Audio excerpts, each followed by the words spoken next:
जय महाराष्ट्र। काल 2 दिवसापूर्वी सुषमा अंधारेंची प्रतिक्रिया आम्ही पाहिली।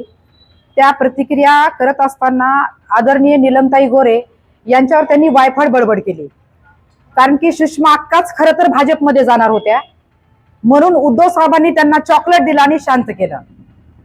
तुम्हाला माहिती, पूर्वी सुषमा अक्का राष्ट्रवादीत होत्या, राष्ट्रवादीत त्यांना काही मिळालं नाही म्हणून त्या उद्धव साहेबांकडे आले, इथं त्यांना काही मिळत नाही म्हणून त्यांनी भाजपचा रस्ता धरला, परंतु भाजपचा रस्ता सुषमा अंधारासाठी पूर्णपणे बंद केला होता।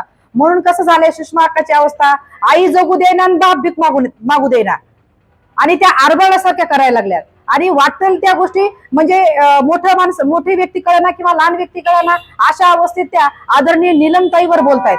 आदरणीय नीलमताई हे आपल्या आईसारखं एक व्यक्तिमत्व आहे आणि त्यांच्यावर बोलणं म्हणजे बालिश बुद्धीचं लक्षण आहे। कारण की जे उद्धव साहेबांनी तुम्हाला चॉकलेट दिले ते तुम्ही चॉकलेट खा आणि शांत राहा, आणि तुमच्या सोबतचे जे लोक आहेत त्यांच्यावर तुम्ही बोला। आपल्याला माहित असेल की नीलमताई गोरे म्हणजे खुद्द हिंदू हृदय सम्राट बाळासाहेबांनी पारखलेलं नेतृत्व। नीलमताई म्हणजे हिमालय आणि सुषमा अक्का म्हणजे त्यांच्या पायथ्याचा असलेला चिखल।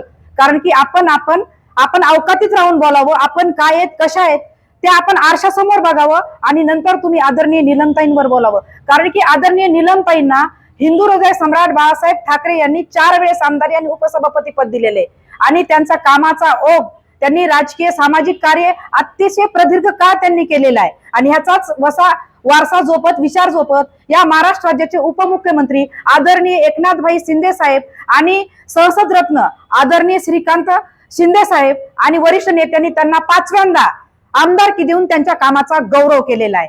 तर सुषमा अंधारेला आम्हाला या ठिकाणी एवढंच त्यांना चॉकलेट घालून एवढंच सांगायचंय, तुम्हाला जे उद्धव साहेबांनी चॉकलेट दिलंय ना सुषमा अक्का, ते तुम्ही तेच खा।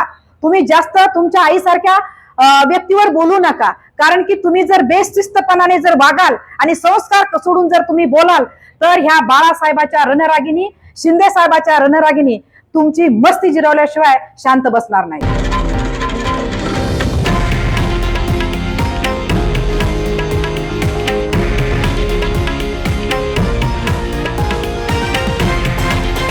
हे आहे देशातील नंबर 1 न्यूज नेटवर्क, आणि आपण पाहत आहात TV9 मराठी, एकमेव।